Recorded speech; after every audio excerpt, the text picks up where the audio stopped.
Mheshimiwa Mstahiki Meya wa Manispaa ya Kinondoni, Mheshimiwa Songoro, mtendaji mkuu wa timu Bwana Madinyika, tuko na viongozi mbalimbali wa timu. Awali ya yote nichukue fursa hii kwanza kumshukuru Mwenyezi Mungu mwingi wa rehema, ametujalia kufikisha hapa tuko wazima afya tele.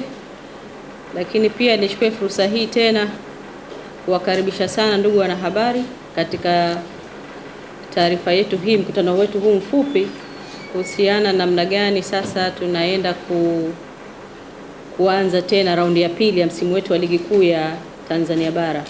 Kama wote ambavyo tunajua, timu yetu ya Kinondoni Municipal Council Football Club ni timu ambayo inamilikiwa na Manispaa Kinondoni, na ambapo kwa msimu uliopita nikiri kwamba hatukufanya vizuri kutokana na sababu za hapa na pale, lakini sasa sisi kama uongozi wa Manispaa Kinondoni tukaona sasa ni vyema kuangalia namna gani tutaboresha zaidi. Awali ya yote nimshukuru sana aliyekuwa kocha wa timu hii Bwana Masio Maximu kwa namna ambavyo tumeshirikiana kipindi ambacho yupo mpaka hapa tulipofika.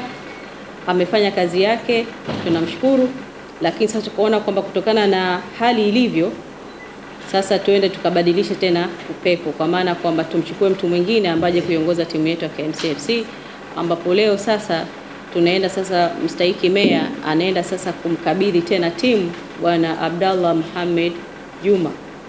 Kama mnavyojua tumefanya uwekezaji mkubwa sana kwa chetu cha KMCFC, lakini pia tumefanya maboresho mbalimbali. Sasa maboresho hayo pia ni vyema yaendane na kasi ya timu yetu katika msimu wa ligi kuu ya Tanzania.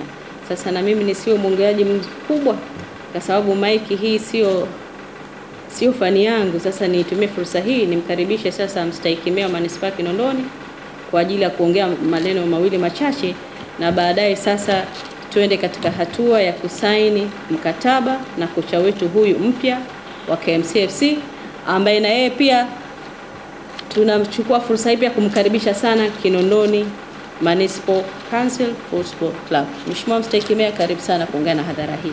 Asante.